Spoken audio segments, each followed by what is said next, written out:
اب آپ اس مبارک سلسلے کا 16واں حلقہ سماعت فرمائیں۔ خیر جب ان کا وفد آیا حضور کے بعد جب قافلہ، آپ نے فرمایا کہ اللہ کے بندے تم نے رجب میں لڑائی کی، اشہر الحرم میں۔ انہوں نے کہا یا رسول اللہ جانتا ہے، ہم نے تو سمجھا کہ یکم شعبان ہے۔ آپ نے فرمایا انی لا اقبل، یہ مال غنیمت ہم نہیں قبول۔ اشہر حرم میں کیوں لڑائی؟ اب مکے والوں نے آدمی بھیجا، حضور نے فرمایا دیکھو بات سنو، ہمارے صحابہ نے شعبان سمجھ کر حملہ کیا ہے، لیکن چونکہ غلطی ہو گئی ہے، ہم اللہ کے نبی ہیں، ہم معذرت چاہتے، ہم صراط مستقیم پہ چلنے والے لوگ ہیں، اگر ہم سے غلطی ہوگی تو ہم اپنی غلطی کا اعتراف کریں۔ انہوں نے کہا کہ یا رسول اللہ اگر ایسی بات ہے نا تو مہربانی کریں کہ پھر آپ ہمارے 2 بندے جو پکڑے ہوئے نا، حکیم ابن کیسان اور عثمان ابن عبداللہ، وہ واپس کریں۔ حضور نے فرمایا کہ ٹھیک ہے، ہم 2 بندے تمہیں واپس کرنے کے لیے تیار ہیں، لیکن ہمارے 2 آدمی گم ہیں، 8 میں سے 6 واپس آئے ہیں اور 2 آدمی ہمارے گم ہیں۔ ہو سکتا ہے وہ تمہارے قریش کے کہیں ہتھے چڑھ جائیں اور وہ ان کو قتل کر دے، پھر ہم ان کو بدلے میں قتل کریں گے، ہم نہیں چھوڑیں گے۔ اگر وہ 2 آدمی ہمارے خیریت سے واپس آ گئے تو ہم تمہارے 2 آدمی واپس کر دیں۔ اچھا خدا کی شان ہے، کچھ دیر گزری وہ 2 آدمی آ گئے، صاحب آ گئے، انہوں نے کہا رسول اللہ ہم تو بھول گئے تھے اور ہم کسی دوسری طرف نکل گئے، اور پھر مجبوری کے بعد ہمیں کوئی نہ قافلہ ملا نہ ساتھی ملے نہ پانی، اور بڑی مشکل سے بہرحال اب ہم پہنچ گئے۔ حضور نے فرمایا ابھی ان 2 کو چھوڑ دو، سواری بھی دو اور مکے بھیج دو، ہم اپنی زبان پہ پابند۔ جب ان کو چھوڑا ان میں سے حکیم ابن کیسان حاضر ہوئے، انہوں نے کہا کہ یا رسول اللہ میں نے یہاں رہ کر آپ کا جمال، آپ کا کمال، اسلام کی صفتیں، نماز، عبادات، اذان دیکھا ہے، میرے دل میں تو اسلام گھر کر چکا ہے، مجھے تو کلمہ پڑھا نہیں جاتا ہے تو جائے اشہد ان لا الہ الا اللہ واشہد ان محمد رسول اللہ، میں تو واپس نہیں جاتا۔ عثمان ابن عبداللہ چلا گیا، وہ مسلمان نہ ہوا، مکے پہنچنے کے بعد وہ مر گیا اور حالت کفر میں۔ یہ سارا واقعہ جو ہے یہ بھی بعد الہجرہ مدینہ منورہ میں پیش۔ اور اسی اثنا میں حضور صلی اللہ علیہ وسلم کی ایک بہت پرانی تمنا تھی کہ یا الہ العالمین، آپ نے کبھی زبان سے نہیں کہا تھا لیکن دل میں تمنا تھی کہ میرا اللہ مجھے ملت ابراہیم سے پیدا کیا، میں ولد ابراہیم ہوں، ملت ابراہیم الخلیل ہوں، اور پھر بنائے ابراہیم کعبہ کا میں مکے کا مولد ہوں، اور پھر اس کعبے کی بنا میں اس معمار میں شریک ہوں، مہربانی کریں کہ قبلہ بھی مجھے وہی دے دیں۔ یہ حضور کے دل میں ایک تمنا تھی، لیکن نماز بیت المقدس کی طرف پڑھتے۔ اچھا بیت المقدس کی طرف نماز پڑھنے میں بھی حضور سرکار دو جہاں جب صلی اللہ علیہ وسلم مکے میں تھے، آپ تب بھی بیت المقدس کی طرف نماز پڑھتے تھے، لیکن آپ یوں کرتے تھے کہ بین الرکنین، حجر اسود اور رکن یمانی کے درمیان میں کھڑے ہو کے نماز پڑھتے کہ یہ کعبہ درمیان میں آ جاتا اور رخ بیت المقدس کی طرف ہو جاتا، یہ کعبہ بھی درمیان میں رہ جاتا۔ اچھا اب جب حضور مدینہ شریف چلے گیا تو اب تو کعبہ پشت پہ آ گیا، کیونکہ اب تو کعبے کو آپ سامنے رکھ نہیں سکتے۔ تو اب حضور صلی اللہ علیہ وسلم کی تمنا جو تھی وہ بڑھ گئی۔ اللہ نے قرآن اتارا قَدْ نَرَىٰ تَقَلُّبَ وَجْهِكَ فِي السَّمَاءِ فَلَنُوَلِّيَنَّكَ قِبْلَةً تَرْضَاهَا فَوَلِّ وَجْهَكَ شَطْرَ الْمَسْجِدِ الْحَرَامِ۔ اللہ نے فرمایا میرا مدنی ہم نے دیکھ لیا تقلب وجہ کا، آپ کے چہرے کا آسمانوں کی طرف اٹھنا اور پھر جھکنا، کہ آپ کہنا تو چاہتے ہیں لیکن ڈر سے کہتے نہیں، حرف زبان پہ آتے ہیں لیکن ادا نہیں ہوتے، ہم تو دیکھ رہے ہیں آپ کیا چاہتے ہیں یہ بھی ہمیں پتا ہے۔ فَلَنُوَلِّيَنَّكَ قِبْلَةً تَرْضَاهَا، اب ہم آپ کو پھیر رہے ہیں اس قبلے کی طرف جو آپ کا محبوب اور آپ کا پسندیدہ ہے۔ اسی لیے محدثین مفسرین نے مسئلہ نکالا کہ اللہ نے فرمایا فَلَنُوَلِّيَنَّكَ قِبْلَةً، یعنی یہ پہلے قبلہ تھا، اگر قبلہ نہ ہوتا اس قبلے کہنے کا کیا مطلب تھا؟ ہم آپ کو اس قبلے کی طرف پھیر رہے ہیں جو آپ کو پسند ہے. فَوَلِّ وَجْهَكَ شَطْرَ الْمَسْجِدِ الْحَرَامِ. اور پھر دیکھیں اللہ نے یہ نہیں فرمایا کہ میرا مدنی اپنا چہرہ شطر الکعبہ کعبے کی طرف کر لیں، نہ. کتنا بڑا رحمت ہے. فرمایا مسجد الحرام. اب اپنا رخ جو ہے مسجد الحرام کی طرف کر دو. فائدہ کیا ہوا کہ اگر کعبے کا حکم ہوتا، ہم جہاں ملکوں میں ہوتے نماز پڑھتے، جب تک عین کعبے میں نہ ہوتے ہماری نماز ہی نہ ہوتی. لیکن اللہ نے بندوں پہ کتنا رعایت کر دی. فرمایا مسجد الحرام کی طرف رخ کر لو. اور مسجد الحرام کتنی بڑی ہے. ادھر تنعیم ہے، ادھر شمیسی ہے، ادھر جعرانہ ہے، ادھر عرفات ہے. یہ ساری مسجد الحرام ہے. اب کہیں بھی نماز پڑھے تو کسی نہ کسی ٹکڑے کی طرف رخ ہو ہی جائے گا. اب ہمیں کوئی کمپس چمپس لگانے کی، کوئی آسمان کے سورج ڈھونڈنے کی، کوئی سائے دے، بس ایک اندازہ ہے جہاد ہے، وجیہت ہے، کافی ہے. اسی علاقے کی طرف تو، اس اتنے بڑے شہر کی طرف تو کسی نہ کسی جگہ تو رخ ہو ہی جائے گا نا. تو یہ واقعہ جو ہے یہ بھی ہجرت کے بعد مدینہ منورہ میں نازل ہوا. اور اس کے بعد حضور صلی اللہ علیہ وسلم جو سب سے بڑا واقعہ عظیمہ آنے والا ہے، اور خدا کی شان یہ ہے کہ روزے بھی ہیں، رمضان المبارک کا مہینہ بھی ہے، اللہ نے جہاد کا حکم بھی نازل کیا. جہاد بھی فرض ہوگی این رمضان. اور حضور صلی اللہ علیہ وسلم کے لیے جب جہاد فرض ہو گیا تو اب حضور اسی فکر میں ہیں. حضور کو پتہ چلا کہ قریش مکہ کا ایک قافلہ جا، اور بہت بڑا قافلہ. حضور نے فرمایا آپ نے آدمی بھیجے کہ بھئی تلاش کرو، پتہ کرو، خبر حاصل کرو کہ واقعتاً کوئی قافلہ ہے. اور ادھر دیکھو اللہ کی شان کہ عاتقہ بنت عبد المطلب، یہ حضرت عباس کی بہن، عبد المطلب کی بیٹی ہے. اس نے ایک خواب دیکھا مکے میں کہ ایک آدمی آتا ہے، اور وہ آنے کے بعد جب طواف والی جگہ پر حجر اسود کے سامنے آتا ہے تو وہ کہتے ہیں یا آل غدر، یا آل غدر قوموا الی مسارئکم بعد ثلاث. کہتا ہے کہ اے دھوکے بازو، اے غدارو، اپنے مرنے کی جگہ کے لیے تیار ہو جاؤ 3 دن کے بعد. عاتقہ کہتی ہیں کہ بھئی اس کی آواز سن رہی ہوں، چیخ رہا خواب میں. پھر وہ جاتا ہے صفا کی پہاڑی پہ کھڑا ہو کے پھر وہی آواز لگاتے یا اہل الغدر، یا آل غدر، او دھوکے والو تیار ہو جاؤ. لوگ ہیں کہ جمع ہوتے جا رہے ہیں، جمع ہوتے جا رہے ہیں. وہ چیخ رہا ہے، چیخ رہا ہے، چیخ رہا ہے. اس کے بعد وہ جا کے جبل ابی قبیس پہ چڑھ جاتا ہے. ابی قبیس پہ چڑھنے کے بعد بھی وہی آواز لگاتا ہے کہ یا آل غدر، اے دھوکے والو تیار ہو جاؤ 3 دن کے بعد. اور اس کے بعد وہ ایک پتھر اس کے ہاتھ میں ہوتا ہے، وہ پتھر پھینکتا ہے، وہ پتھر ریزہ ریزہ ہو جاتا ہے اور ہر قریشی کے گھر میں گرتا ہے. ہر قریش والے گھر میں اس کا ذرہ کوئی نہ کوئی پہنچا. خواب دیکھا، عجیب خواب تھا. کہتی ہے کہ میں ڈر گئی اور میں نے صبح سوچا کہ اور کسی کو نہیں بتا دی، چلو اپنے بھائی عباس کو بتا دی. عباس کو بتایا. اس نے کہا کہ عاتقہ بات سن کہ خواب بڑا اہم بھی ہے اور خطرناک بھی. لا تخبری احدا، کسی اور کو نہ بتا دے. کہیں ایسا نہ ہو کہ خواب سچا ہو جائے تب بھی مشکل، اور اگر جھوٹا ہو جائے تو ہمارے لیے ایک مشکل بن جائے. لیکن عباس کہتے ہیں کہ میں نے کوشش کی کہ اپنی بہن کو تو روک دیا، لیکن میں نے ولید ابن عتبہ میرا دوست تھا، اس کو میں نے بتا دیا کہ یار میری بہن نے ایسے خواب دیکھا. اچھا، ولید نے جا کے باپ کو بتا دیا، عتبہ کو. اب بات کہاں چپتی ہے. اسی لیے سمجھدار آدمی کہتے ہیں نا کہ جب تم کسی کو اپنا راز دو اور اس کے بعد اس سے مطالبہ کرو کہ بھائی کسی سے بات نہ کہنا، تو یہ سب سے بڑی بے وقوفی ہے کہ تم خود تو رکھ نہیں سکے، اس سے کیسے مطالبہ کر رہے ہو.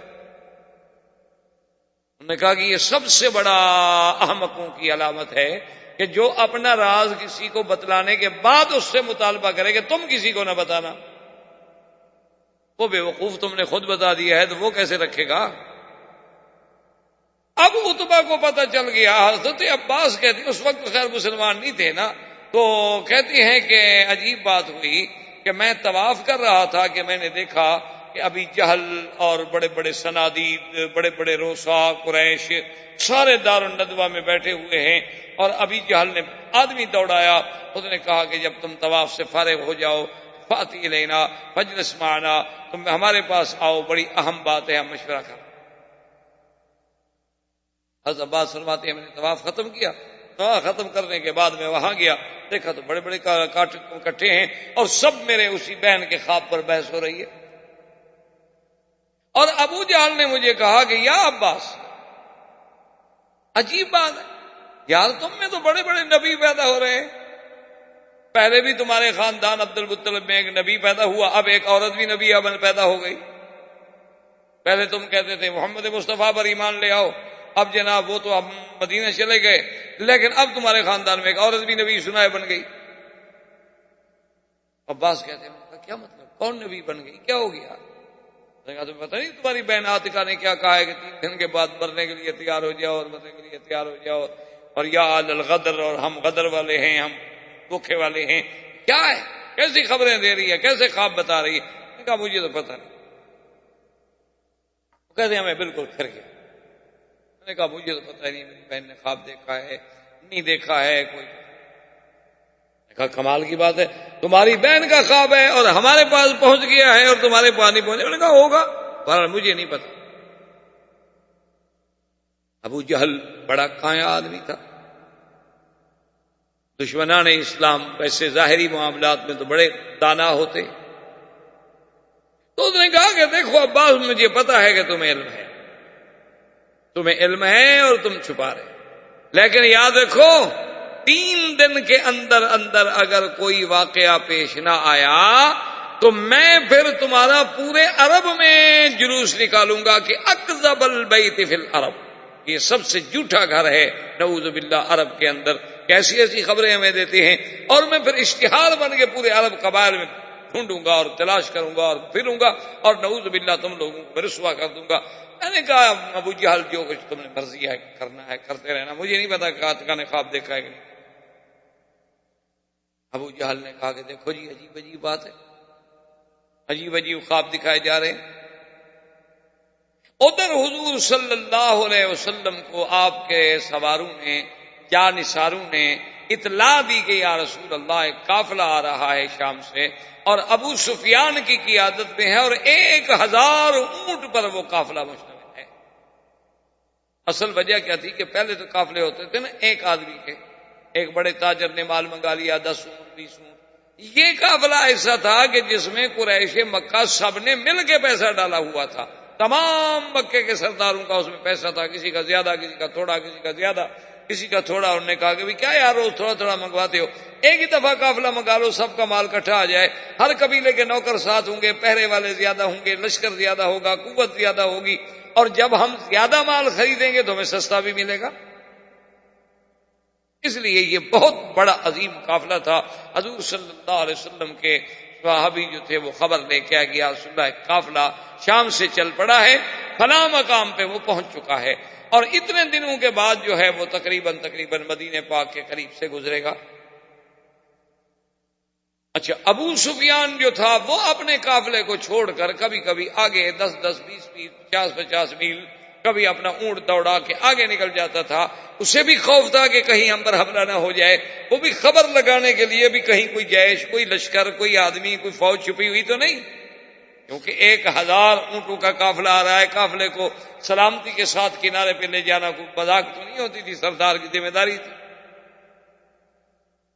ابو سفیان اسی زمن میں ڈھونڈتے ڈھونڈتے ایک کنویں پہ گزرا تو وہاں 2 لڑکیاں جاریتان، 2 لڑکیاں جو تھیں وہ بیٹھی آپس میں لڑ رہی تھی۔ وہ کہتی تھی کہ تم نے میرا ہار غائب کر دیا اور تم نے میرا ہار چرا لیا۔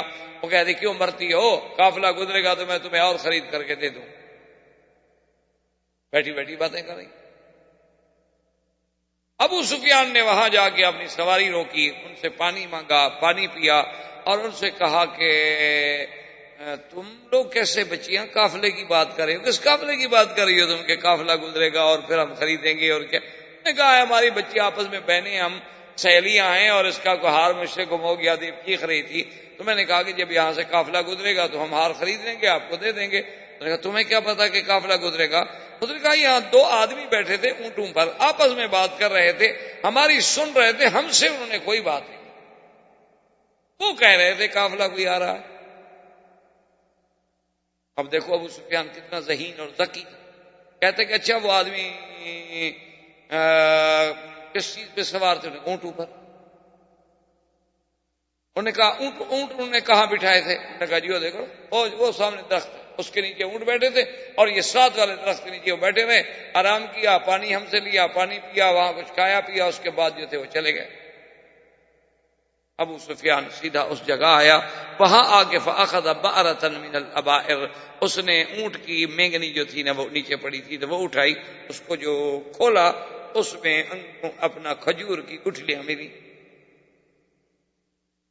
کہنے لگا کہ ہاں رجلان من المدینہ، اور تو کوئی ایسا قبیلہ نہیں جو اپنے اونٹوں کو کھجور کھلاتا ہو یا کھجور کی گٹھلیاں کھلاتا ہو، یہ صرف مدینے والوں کے پاس ہے، کھجوریں ان کے پاس زیادہ ہے، اور کسی کے پاس کھجور اتنی نہیں ہے کہ وہ گٹھلیاں کھلاتا اونٹوں کو۔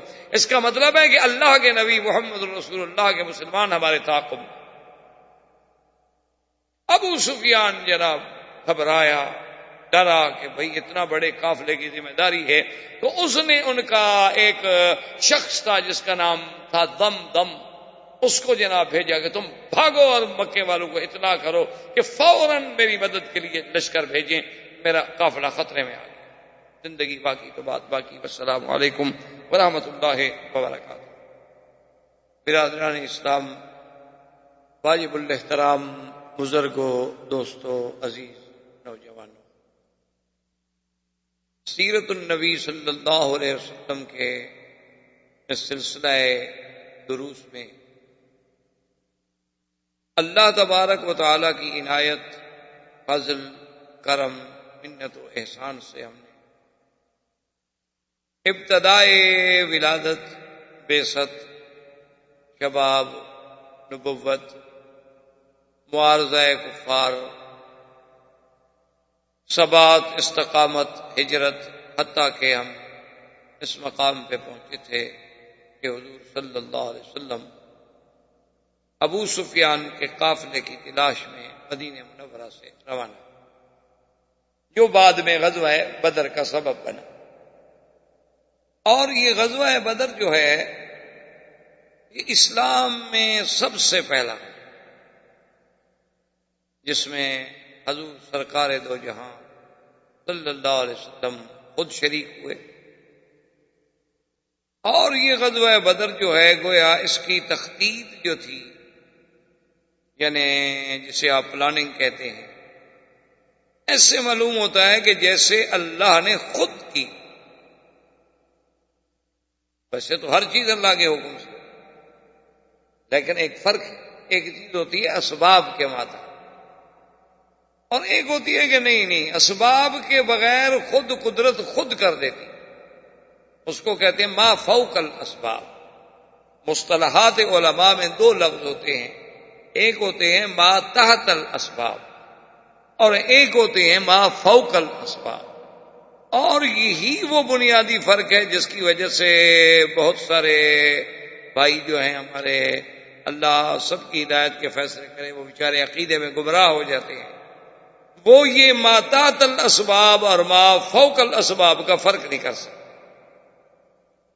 مثلا ایک اللہ کے ولی کے ہاتھ پہ کرامت دیکھی، ایک پیغمبر کے ہاتھ پہ معجزہ دیکھا کہ مردہ زندہ ہو گیا، اور ایک ولی کے ہاتھ پہ کرامت دیکھی کہ انہوں نے دعا کی تو مردہ زندہ ہو گیا، انہوں نے توجہ کی تو فوراً کایا پلٹ گئی، تو لوگ دھوکے میں آ جاتے ہیں، کہتے ہیں ٹھیک ہے اگر خدا بھی کرتا ہے تو یہ بھی تو کر لیتے ہیں نا، خدا بھی کر سکتا ہے تو یہ اللہ والے بھی تو کر سکتے ہیں، فرق صرف اتنا ہو گیا کہ اللہ پاک یہ کام خود کر لیتے ہیں، اور بزرگوں کو اللہ نے پاورز منتقل کر دی ہیں، یہ ان کو اختیارات دے دیے ہیں کہ وہ جو چاہیں کر لیں۔ بس فرق عطائی اور ذاتی کا ہے۔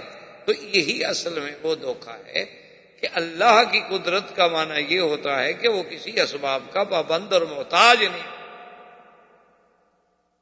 وہ چاہے تو بغیر اسباب کے اور چاہے تو اسباب خود پیدا کر دے، تو وہ تو ما فوق الاسباب قدرت رکھتا ہے۔ اور بندے جو ہیں ان کے پاس اگر کوئی چیز ہے تو باتحت الاسباب ہوتی ہے کہ اللہ کے حکم سے دعا ہو گئی، ان کو اللہ نے اجازت دے دی اور خرق عادت کا ظہور ان کے ہاتھوں پہ ہو گیا، یا ہم نے مثلا جدید ٹیکنالوجی سے، جیسے اب آپ دیکھتے ہیں کہ ٹیلی فون کر رہے ہیں آپ، ایک ملک سے دوسرے ملک تک کوئی تار نہیں، کوئی بات نہیں، سیدھا سیٹلائٹ سے رابطہ ہے، اب فوٹو بھی دیکھ رہے ہیں، بات بھی کر رہے ہیں، لیکن یہ ما تحت الاسباب، ان کا ما فوق الاسباب چیزوں سے کوئی تعلق نہیں ہے۔ اگر وہ سیٹ آپ علیحدہ رکھ دیں تو آپ بات نہیں کر سکتے، اس سیٹ میں صرف چپ نکال لیں تب بھی آپ بات نہیں کر سکتے، اس سیٹ میں بیٹری لو ہو جائے تب بھی آپ بات نہیں کر سکتے۔ تو یہ تو اسباب کے تابع چیز، اس کا قدرت یا معجزہ یا کرامت یا اللہ کی طاقت سے کیا تعلق ہے؟ یہی وہ دھوکہ ہے بنیادی طور پر جو بہت سارے لوگوں کو لگتا ہے، اور وہ پھر یہ سمجھتے ہیں کہ اللہ کے پیغمبر بھی مختار ہوتے ہیں اور نبی بھی مختار ہوتے ہیں، جیسے روافض جو ہیں شیعہ، وہ کہتے ہیں ائمہ جو ہیں وہ بھی مختار ہوتے ہیں، جو چاہیں جب چاہیں جو چاہیں کر دیں۔ تو بہرحال تو جنگ بدر اور غزوہ بدر پہ جب آپ نظر ڈالیں گے تو ایسے معلوم ہوتا ہے کہ جیسے اللہ نے اس کی ساری تخطیط خود فرمائی۔ اور یاد رکھیں یہ سب سے پہلا غزوہ ہے اسلام، اور سب سے پہلا غزوہ ہے جس میں اللہ کے ملائکہ آسمان، اور صرف اترے نہیں بلکہ جنگ کی، اور کسی غزوے۔ تو اس کے اسباب جو تھے وہ یہ تھے، جہاں تک مجھے یاد ہے ہم نے بات چھوڑی تھی کہ ابو سفیان ایک قافلہ لے کر شام سے، اور یہ قافلہ اتنا اہم تھا کہ اس میں تمام رؤسائے قریش کے جو بڑے بڑے رئیس تھے، صنادید تھے، ان سب کا پیسہ لگا ہوا۔ پہلے تو کبھی قافلے ہوتے تھے نا کہ چلو جی عتبہ کا قافلہ الگ آ گیا، ولید بن المغیرہ کا الگ آ گیا، اچھا شیبہ ربیعہ کا الگ آ گیا، عامر زمری کا الگ آ گیا، ابو سفیان کا الگ آ گیا، ابی جہل بن ہشام کا الگ آ گیا۔ لیکن یہ پہلا موقع تھا کہ جس میں ان لوگوں نے بیٹھ کے ایک پلاننگ کی تھی کہ یار ہم علیحدہ علیحدہ جو مال منگواتے ہیں یہ کیا بات ہے، کیوں نہ ہم اپنے سرمایہ کو اکٹھا کر کے ایک بڑا بزنس کریں، جب ہم بڑی چیزیں زیادہ کوانٹٹی میں خریدیں گے تو ہمیں فائدہ ہوگا۔ تو یہاں اگر ہر آدمی اپنے سرمایہ کے مطابق مال تقسیم کر لے، تو اس پہ قریش متفق ہو گئے اور راضی ہو گئے، اور انہوں نے سارا سرمایہ دے کر ابو سفیان کو بھیجا کہ تم جا کر یہ مال لے آؤ۔ 1000 اونٹ پہ تجارت کا مال لدا ہوا تھا، آپ خود اندازہ لگا لیں کہ وہ کتنا بڑا قافلہ، یعنی اس زمانے میں۔ آج تو ایک جہاز بھی آ جائے تو 1000 اونٹ سے زیادہ مال لے کے آ جائے گا، آج تو وہ بات نہیں ہے۔ سوال یہ ہوتا ہے کہ اس دور میں، جس دور کی ہم بات کر رہے ہیں 1400 سال پہلے، تو اس وقت کے اعتبار سے یہ بہت بڑا قافلہ تھا، اور حضور صلی اللہ علیہ وسلم کو جب خبر ملی تو آپ نے بھی اعلان کر دیا ابھی کافر ہیں، دشمن ہیں، دشمن کے لیے تو ہر قسم کا حربہ اور ہر قسم کا قتال جو ہے جائز ہے۔ اسی لیے مستشرقین جو ہیں اعداء اسلام، خاص طور پہ یہودی اور اس کے بعد نصرانی اور اسی طرح ہندو، انہوں نے اس بات کو بھی بڑا اچھالا، اور دیکھو جی مسلمان تو نعوذ باللہ لٹے رہی ہیں، قافلہ لوٹ رہے تو جا رہے، دیکھیں جی مسلمانوں کی اپنی کتابوں میں پڑھ لیں، ان کے قرآن میں پڑھ لیں، وہ تو قافلہ لوٹنے جا رہے ہیں۔ تو مسلمانوں کا وہ کہتے ہیں کام کیا ہے؟ وہ کہتے ہیں مسلمانوں کا تو کام یہی ہے کہ یہ وحشی قومیں ہیں، یہ قذاق ہیں، یہ بحری قذاق ہیں، بری قذاق ہیں، ڈاکے ڈالتے ہیں، لوگوں کے مال لوٹ لیتے ہیں، 4 عورتیں 100 لونڈیاں گھر میں رکھ لیتے ہیں اور گوشت کھاتے ہیں۔ ان کا کام کیا ہے؟ ان کا کام تو یہی ہے۔ اسی لیے آپ نے دیکھا ہے نا کہ پوری دنیا میں دہشت گرد کی ایک ایسی گردان ہے کہ کوئی دنیا کا چینل کھول لے، سب پہ ایک بات، مسلمان بڑا دہشت، بڑا خطرہ، یہ تو بہت خطرہ ہے، اور اگر مسلمان کی داڑھی ہو تو اور خطرہ، وہ تو پھر بہت بڑا خطرہ۔ یعنی آپ حیران ہو کہ آپ نے دنیا میں کبھی ایسی منطق پڑھی ہے کہ اگر ایک ملک دوسرے ملک بغیر اجازت کے میزائلوں کی برسات کر دے، وہ انصاف، اور ایک آدمی اٹھ کے ان کے 2 بندے مار دے، وہ دہشت گرد ہے، اور پورے مسلمان دنیا میں دہشت گرد ہو جاتے ہیں۔ کوسوفو میں، شیشان میں، سربیا میں، کشمیر میں، کسی جگہ آپ دیکھیں، اگر مسلمانوں کا خون بہایا جائے، ان کے خون سے ہولی کھیلی جائے، ان کی عزتیں اور عصمتیں نیلام کی جائیں، فوج کے جوان گھروں میں اٹھ کے نوجوان بچیوں کے ساتھ گینگ ریپ کریں، تو کوئی بات نہیں، اور کوئی مسلمان بیچارہ ادھر سے ادھر سے مانگے تانگے سے کو بندوق لے کر یہ لے کر ان کا مقابلہ کرے کہ بھئی اب عزت ہی نہیں رہی، جو ٹھیک ہے مر جاؤ، بھئی جب میری ماں بہن کی عزت میرے سامنے لوٹی گئی ہے، میرے زندہ رہنے کا کیا مطلب؟ ٹھیک ہے مر جاؤ، بڑی طاقت ہے، ہم اس کو شکست نہیں دے سکتے، ٹکرا تو سکتے ہیں نا، اپنی جان تو دے سکتے ہیں نا، اس سے تو کوئی رکاوٹ، وہ دہشت گرد ہے، وہ دہشت گرد ہے، بہت بڑا دہشت۔ دیکھو جی، اور مسلمان وہاں، اچھا جو ان کو پیسے، وہ بھی دہشت گرد ہے، پیسے دیتے ہیں ان کو۔ بھئی تم اگر 6 لاکھ باقاعدہ کافروں کی مسلح فوج رکھ کے ان کے گھروں میں ظلم و ستم کے پہاڑ توڑ ڈالو، تم تو امن کر رہے ہو، اور کوئی آدمی اپنی بیٹی بہن بیا کی عزت و عصمت کے لیے ٹکرا جائے، وہ دہشت گرد ہے۔ یہ یعنی خود دیکھ لیں کہ خرد کا نام جنوں رکھ دیا، اور جنوں کا نام خرد، جو چاہے تیرا حسن کرشمہ ساز کرے، کیونکہ طاقت ہے اپنے پاس۔ اچھا، اور جناب اگر کوئی آدمی، کوئی مسلمان کسی پاسپورٹ کے مسئلے میں، کسی معاملے میں پکڑ جائے، پوری دنیا کے چینل کھل جائیں گے، اور اپنے 15,000 پاسپورٹ، کل میں پڑھ رہا تھا کہ ایک اسٹیٹ سے 1 سال میں چوری ہوئی۔ مسلمانوں کے علاقے میں اگر کسی کی کوئی بٹوا بھی چوری ہو جائے نا، وہ چینل پہ آ جائے گا۔ ان کے ملک میں آپ جائیں ایئرپورٹ پر، زبردستی ہاتھ سے بریف کے چھین لیتے ہیں، ہاتھ سے، وہاں کوئی نہیں بولتا، وہاں بالکل ٹھیک ہے سر، بالکل اوکے، سب ٹھیک ہے، کوئی بات نہیں۔ یہاں ہمارے ایئرپورٹ پر اگر ایک جہاز کے لیے کچھ یعنی 1 گھنٹہ لگ جائے، 1.5 گھنٹہ لگ جائے، 2 گھنٹے لگ جائے، چیخنا شروع ہو جائیں گے، کہیں گے یار کیا بدو لوگ ہیں جی، چائے پیتے رہتے ہیں، اترا بناتے رہتے ہیں، پڑھنا نہیں آتا، دیکھو نہیں وہ دیکھ نہیں رہتے آپ کیسے ہاتھ مار رہا تھا کمپیوٹر پہ۔ اور ان کے ایئرپورٹ پہ اترے آپ، لائنوں میں پھرتے پھرتے 3 گھنٹے ذلیل ہو جائیں، لیکن وہ سفید چمڑی ہے، بولیں گے نہیں آپ۔ دیکھو جی سسٹم تو ہے نا جی، اب اس کا کیا علاج؟ جب مسلمان اتنا مرعوب ہو جائے، جب مسلمان کی نظروں میں کافر اتنا غالب آئے، جب مسلمانوں کی نظروں میں یعنی اس قدر ظلم اور انصاف کا کوئی درمیان میں حد فاصل بھی نہ رہے، اور حق باطل میں کوئی امتیاز ہی نہ رہے، تو آدمی کسی کو کیا سمجھائے؟ بڑا چیختے ہیں کہ دیکھو جی حضور پاک اللہ کے نبی وہ تو قافلہ لوٹنے جا رہے تھے، نعوذ باللہ لٹیرے۔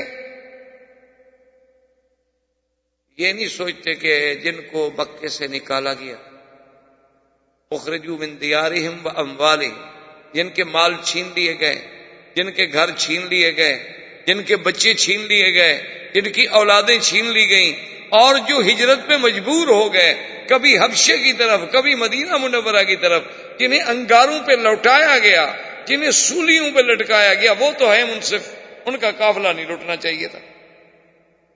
مسلمان قافلہ لوٹ رہا ہے. حالانکہ یہ تو ایک انصاف ہے، عقل ہے.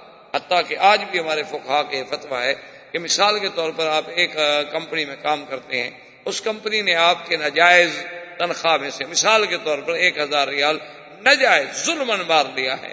فقہا نے فتویٰ دیا ہے کہ اگر کسی دوسرے طریقے سے آپ کو ان کے مال سے اتنے پیسے مل سکتے ہیں تو لے لیں آپ بغیر پوچھے، کیونکہ وہ تو تمہارا حق، وہ تو تمہارا مال ہے، تم اپنا لے رہے ہیں.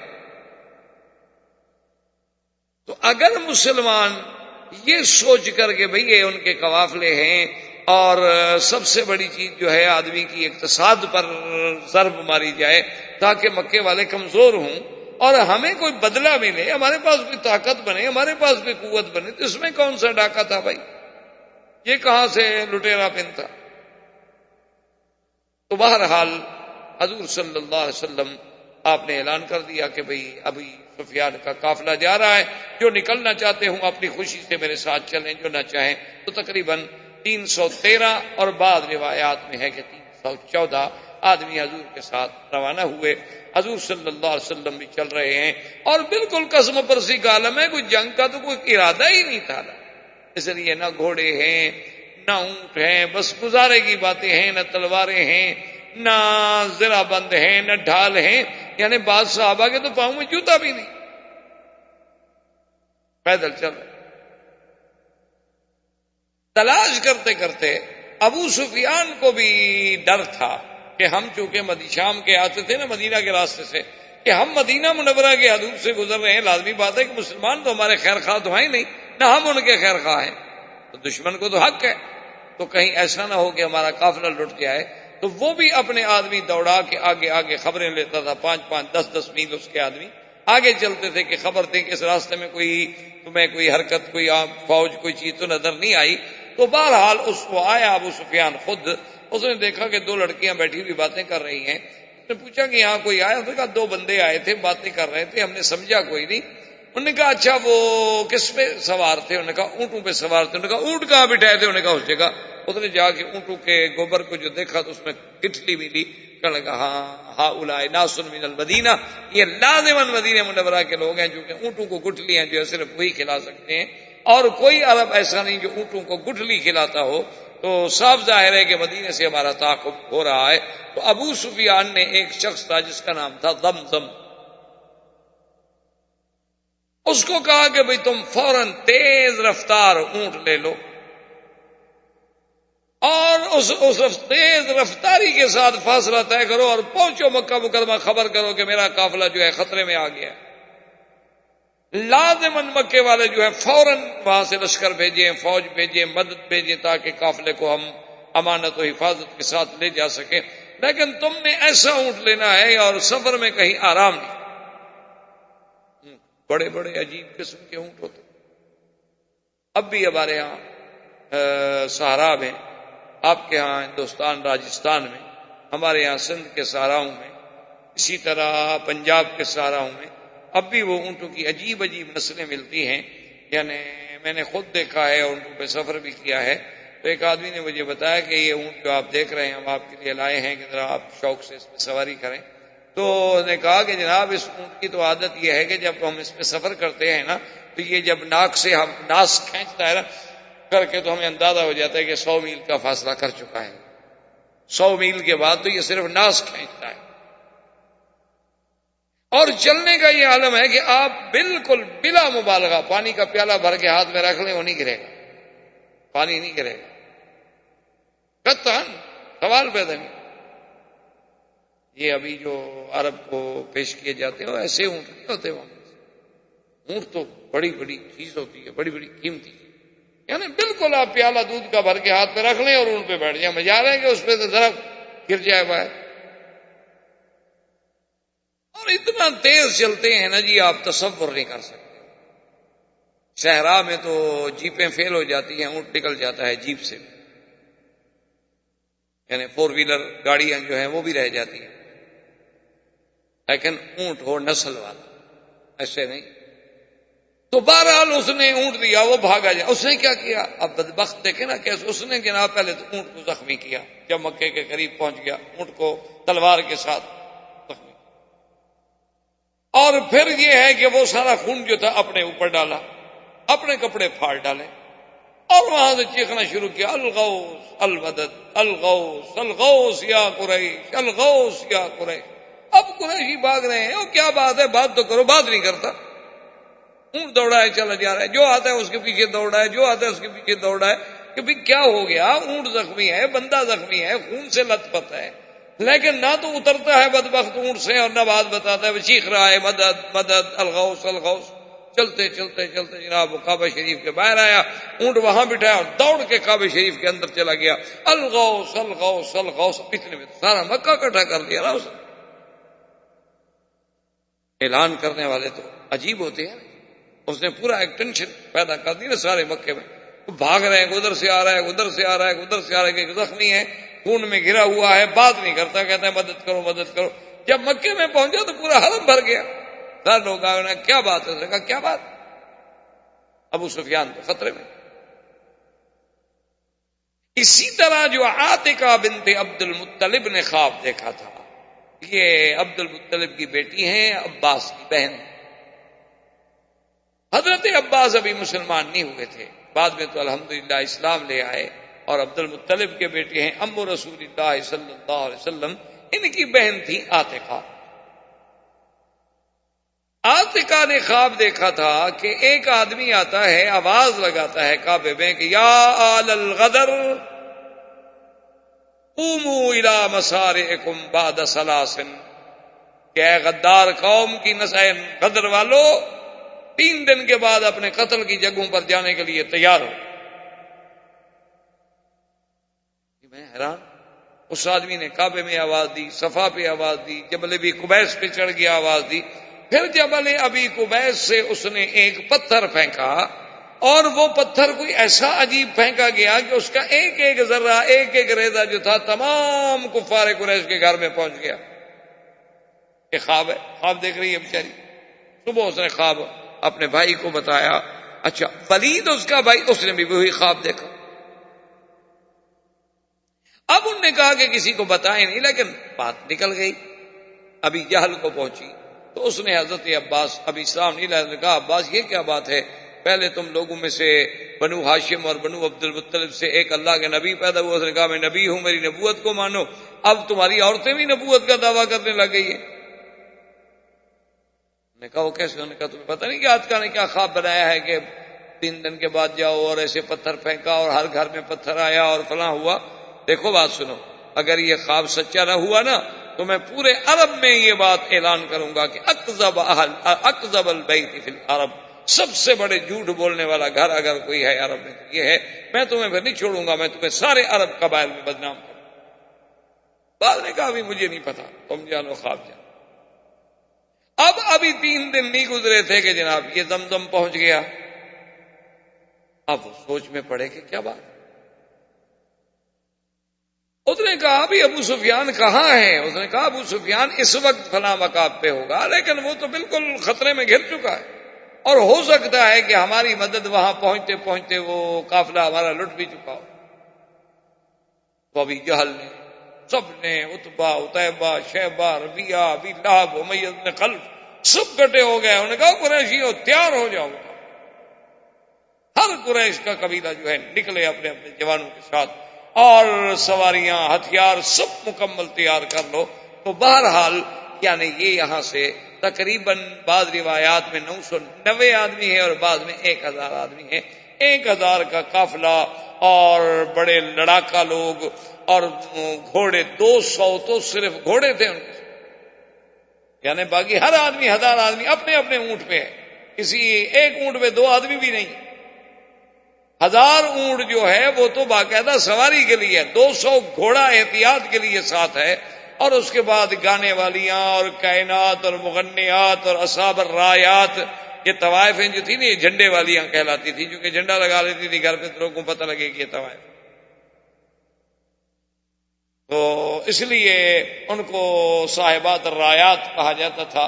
تو یہ بھی ساتھ لے لی گئی، یہ گائیں گی اور ہماری مجلسیں ہوں گی، اور اگر جنگ ہوگی تو پیچھے سے ہمیں ترانے گا گا کے ہمیں جو ہے وہ قوت دیں گی، طاقت دیں گی ہمیں لڑنے کے لیے۔ یہ آدمی مست ہو جاتا ہے نا، عرب لڑکیاں شعر پڑتی ہیں نا، بزدل ہو کے گھرا ہو گیا تو کس کو منہ دکھاؤ گے، عجیب عجیب اشعار پڑتے. تو پھر وہ جان فشانی سے لڑتے تھے. تو یہ پوری تیاری کے ساتھ قافلہ نکلا. ابو لہب نہیں گیا، اس نے اپنے بدلے میں ایک بندہ بھیجا، اس کو پیسے دیے کہ تم میری طرف. امیہ بن خلف جو ہے اس نے بھی بہانہ بنا لیا، اس نے کہا کہ میں نہیں. اچھا امیہ بن خلف کیوں نہیں گیا؟ کہ اس کو ایک آدمی نے بتلایا تھا کہ اللہ کے نبی محمد مصطفیٰ تیرے لیے بد دعا کر رہے ہیں اور فرما رہے تھے کہ امیہ بن خلف جو ہے یہ قتل بڑی بری موت. اس نے کہا اچھا انہوں نے کیا بتایا تھا کہ مکے کے اندر مرے گا یا مکے سے باہر مرے گا؟ اس نے کہا یہ تو نہیں بتایا، البتہ یہ بتایا تھا کہ بڑی بری موت مرے گا. اس لیے اس نے کہا بھی میں تو نہیں جاتا، محمد مصطفیٰ نے بد دعا کی ہوئی ہے کہیں میری موت کا وقت نہ آ گیا، ادھر آتکا کا خواب نظر آ جائے. تو ابو جہل کو پتہ چلا تو اس نے کیا کیا، اس نے ایک آدمی کو دیا بخور. آپ تو مکے میں رہتے ہیں نا، بخور جانتے ہیں، یہ جو عرب لوگ ڈالتے ہیں نا اود کی لکڑی آگ پہ اور اس سے جو دھواں اٹھتا ہے اس کو کہا جاتا ہے بخور. اور یہ بخور مختلف قسم کے ہوتے ہیں، سندل کا ہوتا ہے، اود کا ہوتا ہے، گلاب کا ہوتا ہے، مشکل ہوتا ہے، اور اس کو ڈالا جاتا ہے اور گھر میں ایک قسم کی خوشبو ہوتی ہے. اور اصل میں اس کا استعمال زیادہ تر جو تھا عرب میں ابتدا کے اندر، اب بھی شاید ہوگا، تو عورتیں کرتی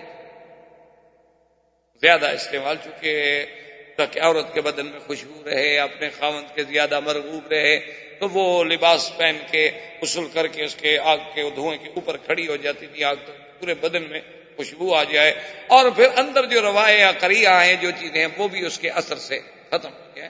تو اس نے اود جلا کر باقاعدہ امیہ بن خلف کو بھیجا اور کہا تبخر یا امیہ، کہ بڑا خاص اود بھیجا ہے ابو جہل نے تمہارے لیے.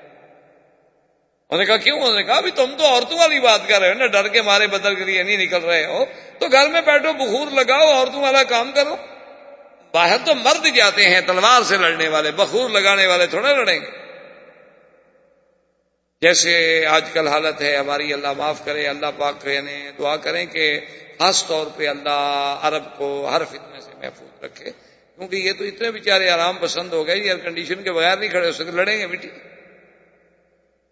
یعنی جو آدمی ایئر کنڈیشن کے بغیر ایک منٹ نہ گزار سکتا، گاڑی میں بیٹھے، میرے خیال میں اگر ان کے بس میں ہو نا تو گاڑی بعد میں سٹارٹ کریں اور اے سی پہلے سٹارٹ کریں.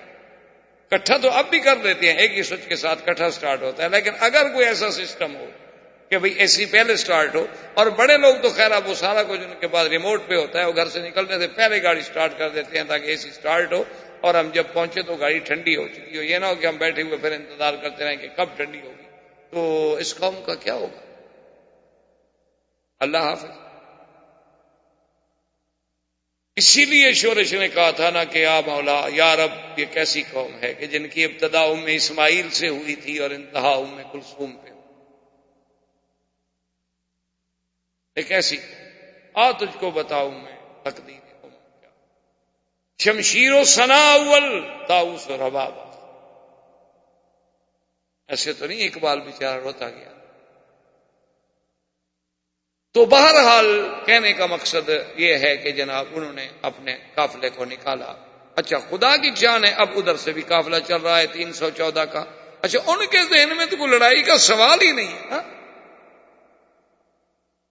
کوئی لڑائی کا تصور ہی نہیں ہوتا. قافلے کے لیے نہیں کر رہے ہیں، قافلہ مل گیا ٹھیک ہے، نہیں ملا واپس چلے جائیں. چلتے چلتے چلتے چلتے ایک مقام ہے بدر سے پہلے، ایک ہے عدوۃ الدنیا اور ایک ہے عدوۃ القصوى، جس کو قرآن نے بھی اذ انتم بالعدوۃ الدنیا وهم بالعدوۃ القصوى والركب اسفل منكم ولو تواعدتم لاختلفتم في الميعاد وَلَٰكِن لِّيَقْضِيَ اللَّهُ أَمْرًا كَانَ مَفْعُولًا. اللہ نے فرمایا میرے بدری صلی اللہ علیہ وسلم، جب تم عدوہ دنیا جانب شمال میں اور کافر عدوہ قصویٰ جانب جنوب میں،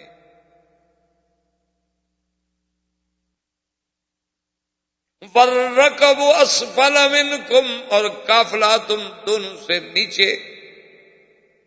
کیسے انتظام ہم نے کیا کہ تم ادھر ہو، کافر ادھر ہے، قافلہ نیچے ہے سمندر کی طرف. اللہ نے فرمایا لو تواعدتم لاختلفتم فی المیعاد، اگر تم آپس میں پروگرام بنا کر بھی کوئی پروگرام لڑائی کا بناتے تو ضرور ایک دوسرے سے آگے پیچھے ہو جاتے.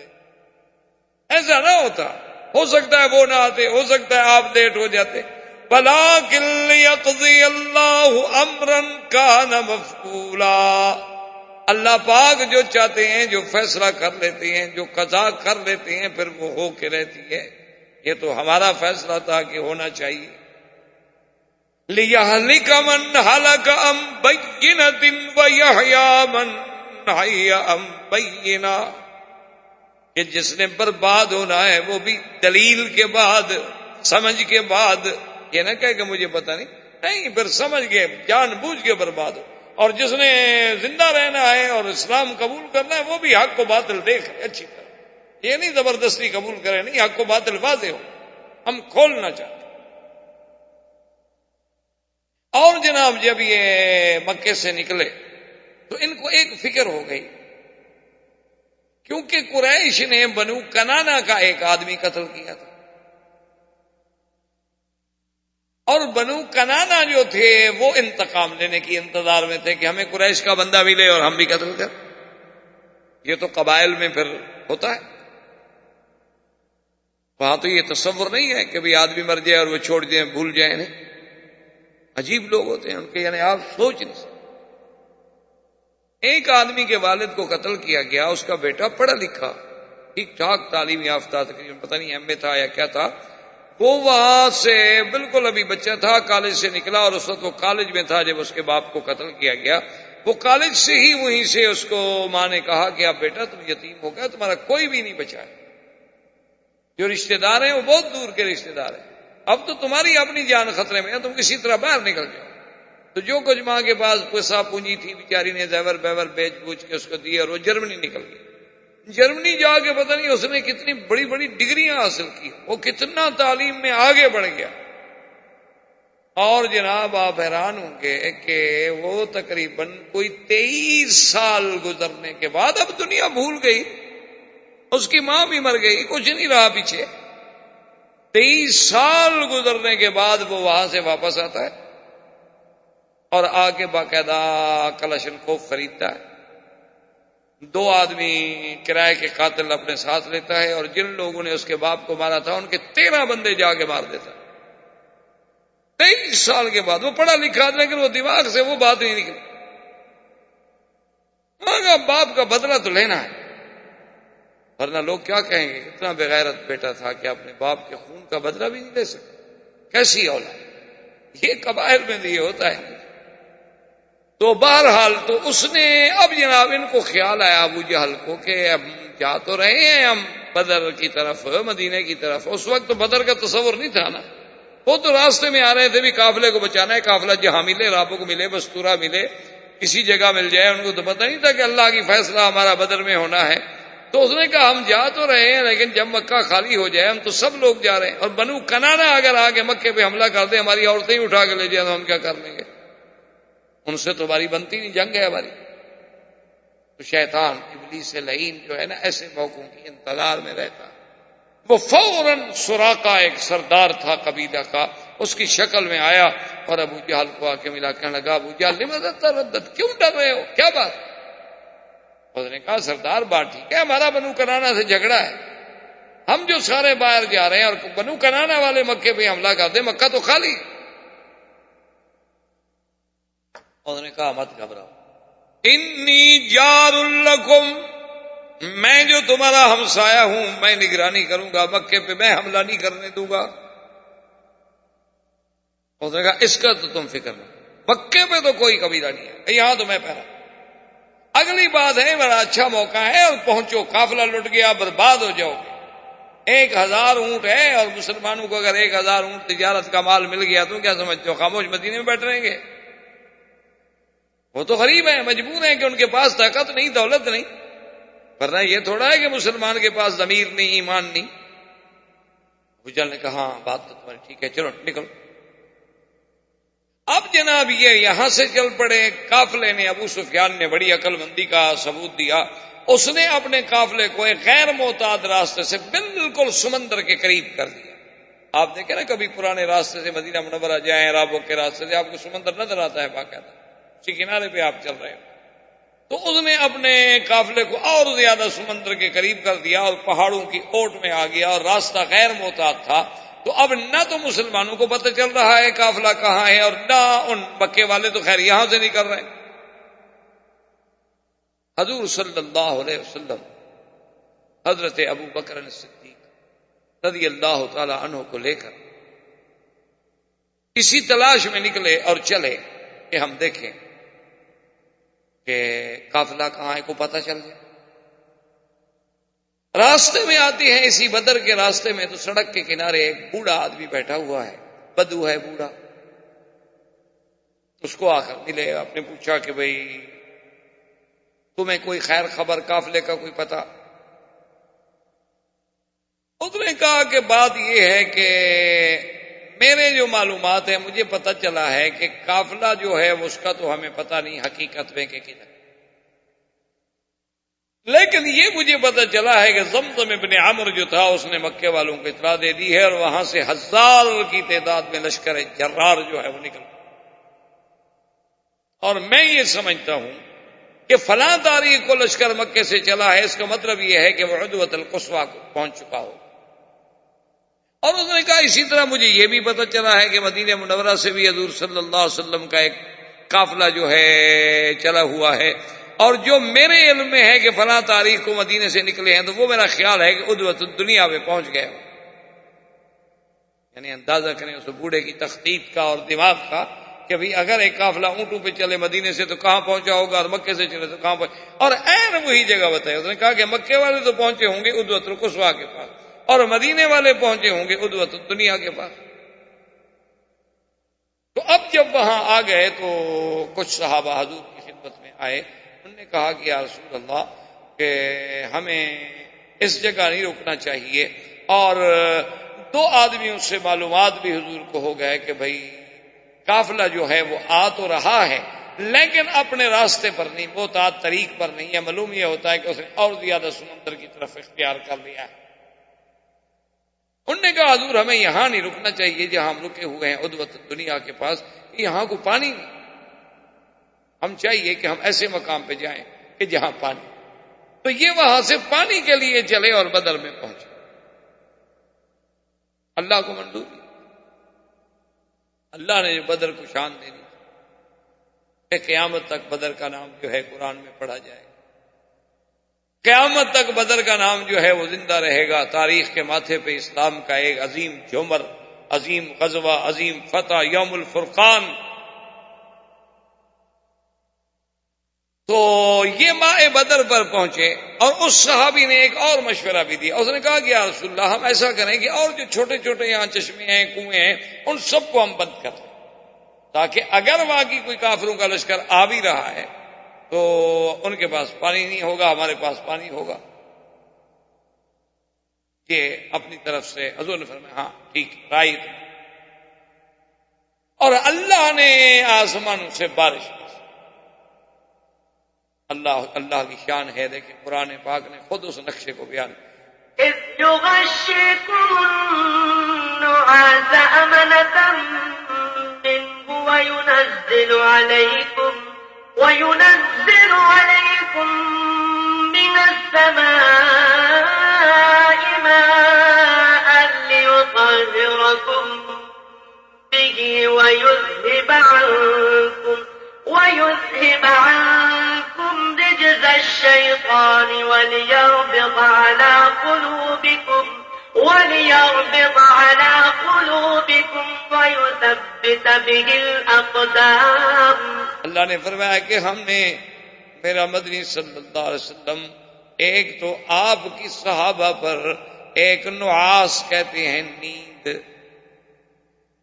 مسلم، اور دوسرا ہم نے آسمانوں سے بارش برسا دی کیوں؟ تاکہ وہ زمین ٹھنڈی بھی ہو جائے، جم بھی جائے، چلنے میں بھی آسانی ہو۔ اور یہ نیند، یہ پانی، یہ رحمت کیوں کی؟ تاکہ تمہارے دلوں میں اگر کوئی چیز شیطانی وساوس ہیں تو اللہ ان کو بھی دور کر دے۔ اور ہم نے یہ کر دیا لِيَرْبِطَ عَلَىٰ قُلُوبِكُمْ، اس نیند کو بھیج کر ہم نے آپ کے دلوں کو مضبوط کر دیا۔ فَيُثَبِّتَ بِهِ الْأَقْدَامَ، اور زمین کو جما کے ہم نے موقع دیا کہ آپ قدم جما کے لڑ سکیں۔ یہ سارا انتظام اللہ کی قدرت خود کرتی جا رہی ہے۔ ابو جہل نے بھی 2 آدمی بھیجے، اس نے کہا کہ تم نکلو پتہ کرو کہ بھئی وہ کیا ہوا۔ تو بہرحال تھوڑی دیر کے بعد ابو سفیان کی اطلاع پہنچی مکے والوں کو۔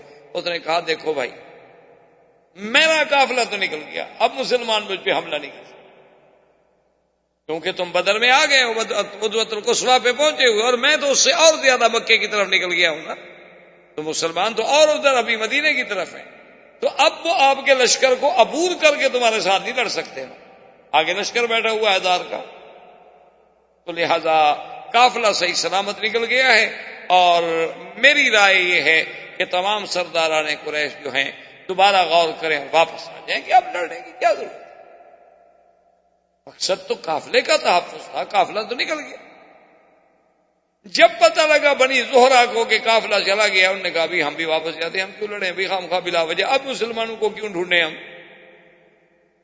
بنو ہاشم کو پتہ چلا، انہوں نے کہا بھی بات تو ٹھیک ہے، ہم آئے تھے قافلے کے تحفظ کے لیے، ہمارا قافلہ خیریت سے چلا گیا، اب ہم کیوں خام خواہ جائیں اور مسلمانوں کو تلاش کرتے پھریں کہ جی تم کہاں ہو کہاں ہو کہاں ہو۔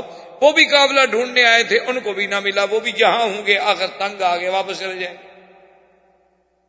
بنو ہاشم نے کہا ہم بھی واپس جاتے، بنو زہرہ نے کہا ہم بھی واپس جاتے، عتبہ نے تو خیر کھڑے ہو کے اعلان ہی کر دیا، اس نے کہا بھی ہم تو واپس جا رہے، ہم نہیں لڑتے، کیوں جائے مسلمانوں کو ڈھونڈنے کے لیے بھائی؟ تم لوگوں نے اعلان کیا تھا کہ اپنے قافلے کی حفاظت کے لیے نکلو، اور ہم قافلے کی حفاظت کے لیے نکلے اور بالکل خیریت سے ہمارا قافلہ چلا گیا۔ ابو جہل کو پتہ چلا، اس نے کہا تمہارے گئے، اتنی مشکل سے میں اتنی بڑی تعداد اتنی بڑی قوت لے کے نکلا تھا کہ آج مسلمانوں کو ہمیشہ کے لیے ختم کر دیں، یہ تو پھر کچھ نہ ہوا، اتنا سفر کر کے بھی ہم آئے اور مسلمان ہمیں پتا ہے کہ ہیں تو اسی راستے میں، یہ نہیں پتا کہ کہاں ہیں۔ اس نے عامر زمری کو بلایا، اس کے بھائی قتل ہوا تھا، اس کو قتل کیا تھا عبداللہ ابن جہش کے قافلے، اس نے اس کو بلایا، اس نے کہا دیکھو یہی تو موقع تھا، مسلمانوں کا کتنے لوگ ہوں گے، 200 300 400 500، وہ ہم تو 1000 ہیں، یہی تو موقع تھا کہ آج ہم مسلمانوں کو صفحہ ہستی سے ہمیشہ کے لیے ختم کر دیں اور تیرے بھائی کا بدلہ لے لیں۔ لیکن یہ دیکھا نہیں، بنو زہرہ والے، بنو ہاشم، عتبہ، سب تھے تو واپس جانے کے لیے تیار ہو گئے۔ انہوں نے کہا اچھا، اس نے جناب وہ اپنے کپڑے پھاڑے، پٹی اٹھا کے سر پہ ڈالی اور آگے جناب رونا شروع کر دیا اور چیخنا شروع کر دیا کہ مکے والو تم بڑے غدار، تمہارا بیٹا مر جاتا، تمہارا بھائی مر جاتا، تم بدلہ لیے بغیر کبھی واپس نہ جاتے، بیٹا چونکہ میرا بھائی مرا تھا نا، اس لیے تمہیں اب واپسی یاد آ گئی ہے، تو اتفاق سے آئے ہیں مسلمانوں کے، ہم قریب ہیں، اس کو چل دو۔ اب انہوں نے جب غیرت دلائی سب پھر رک گئے، چلو ٹھیک ہے جی تلاش کرتے ہیں مسلمانوں۔ 2 آدمی گئے تھے تلاش کے لیے ابو جہل کے، مسلمانوں نے ان کو پکڑ لیا، وہ جب پکڑے گئے ان سے پوچھا مسلمانوں نے کہ بھی تم کون ہو؟ انہوں نے کہا ہم قریش کے ساتھی ہیں۔ انہوں نے کہا نہیں تم ابو سفیان کے قافلے کے آدمی، نے کہا نہیں ہم قافلے کے آدمی نہیں ہیں۔ اب مسلمانوں نے ان کو مارنا شروع کیا۔ حضور صلی اللہ علیہ وسلم نماز پڑھ رہے تھے، آپ نماز سے فارغ ہو، آپ نے فرمایا عجیب بات، جب وہ سچی بات کرتے ہیں تو مارنا شروع کر دیتے ہو، جب جھوٹ بولتے ہیں چھوڑ دیتے ہیں ان کو۔ وہ تو ٹھیک کہہ رہے ہیں، وہ ابو سفیان کے قافلے کے آدمی نہیں ہیں۔ حضور نے فرمایا اچھا ٹھیک ہے، تم ابو جہل کے قافلے کے لوگوں کتنے آدمی ہیں مکے سے جو لے کے نکلا ہے؟ وہ آدمی بڑے سمجھدار تھے، انہوں نے کہا کہ جی یہ پتہ نہیں ہیں بہت سے آدمی۔ انہوں نے فرمایا کوئی اندازہ؟ انہوں نے کہا جی اندازہ کوئی نہیں، ہم تو بدو لوگ ہیں، ان پڑھ لوگ ہیں، جاہل لوگ ہیں، ہمیں تو انہوں نے بھیجا تھا کہ ادھر جاؤ مدینے سے کوئی قافلہ لڑائی کے لیے نکل رہا ہے، اس کا پتہ کرو۔ ویسے بہرحال قریش کا بہت بڑا لشکر ہے، لیکن پتہ نہیں۔ خیر تھوڑی دیر کے بعد اس وقت نے پوچھا کہ اچھا روزانہ کتنے اونٹ ذبح ہوتے ہیں؟ اس نے کہا جی روزانہ جو ہے نا جی 10۔ حضور نے فرمایا اچھا اس کا مطلب ہے کہ 900 اور 1000 کے درمیان ہے تمہارا لشکر، کیونکہ ایک اونٹ جو ہے 100 آدمی کو پورا ہو سکتا ہے کھانے والے کو۔ جب 10 اونٹ روز کے ذبح کیے جاتے ہیں تو معلوم ہوتا ہے کہ تمہارا 1000 کا لشکر ہے۔ انہوں نے کہا جی ہمیں یہ نہیں پتا۔ حضور نے فرمایا اچھا ان کو نہ مارو، ان کو چھوڑ دو، ان کا کیا ہے، یہ تو مامور ہیں، ڈھونڈ رہے ہیں، جیسے ہم ڈھونڈ رہے ہیں یہ ویسے ہی ڈھونڈ رہے ہیں، ان کو چھوڑ دیا۔ انہوں نے جا کے بتلایا، اب دونوں قبیلوں کو پتہ چلا کہ بھئی اب تو بالکل قریب ہیں، ہم صرف کوٹی لے کے ادھر ہیں پہاڑوں کے اور ہم ادھر ہیں، ہم تو بالکل قریب آ گئے، بالکل عین درمیان میں تو کوئی فاصلہ ہی نہیں۔ اب ابو جہل نے اپنے لشکر کو للکارا اور حضور صلی اللہ علیہ وسلم کی ذات مبارک کو بھی یقین ہو گیا کہ اب تو جنگ ہونی۔ حضور کھڑے ہوئے، آپ نے خطبہ پڑھا اور آپ نے فرمایا کہ اشیروا یا ایھا الناس، لوگوں مشورہ دو، کیا بات، ہم نکلے تو قافلے کے لیے تھے لیکن قافلہ تو نکل گیا، اب کیا ارادہ ہے، جنگ لڑنی ہے یا طریقے سے واپس جائیں؟ تو صحابی اٹھے، حضرت ابو بکر، حضرت عمر، مہاجرین میں سے، قریش میں سے، انہوں نے کہا کہ یا رسول اللہ الامر الیک، سب معاملہ آپ کے ہاتھ میں، آپ جو حکم دیں گے ہم تو جانے قربان، بس ہم تو یہ جانتے ہیں کہ جو آپ کا حکم ہوگا ہمارا۔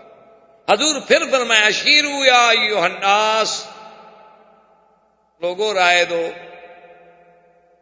تو انصار کا سردار اٹھا، وہ سمجھ، اس نے کہا کہ حضور ہمارا فکر، کیونکہ قریش کے تو 2-3 آدمی کھڑے ہو کے رائے دے چکے ہیں، اصل میں حضور ہمارا فکر کر رہے ہیں، چونکہ ہم مدینے والے جو ہیں ایک تو زیادہ جنگ سے واقف نہیں، اور دوسری بات یہ ہے کہ ہم نے وعدہ کیا تھا حضور کا کہ آپ مدینے میں آئیں گے تو ہم اپنی جانیں مالیں آپ پہ قربان کر دیں گے۔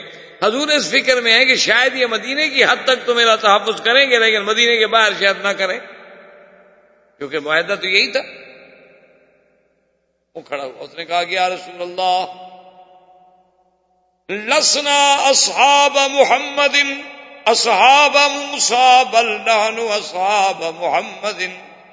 اس نے کہا حضور کیوں فکر کرتے ہو، ہم کوئی موسیٰ علیہ السلام کے ساتھی نہیں جو یہ کہیں گے کہ فَاذْهَبْ أَنْتَ وَرَبُّكَ فَقَاتِلَا إِنَّا هَاهُنَا قَاعِدُونَ، بلکہ ہم تو وہ لوگ ہیں، ہم کہیں گے فَاذْهَبْ أَنْتَ وَرَبُّكَ فَقَاتِلَا إِنَّا مَعَكُمَا مُقَاتِلُونَ۔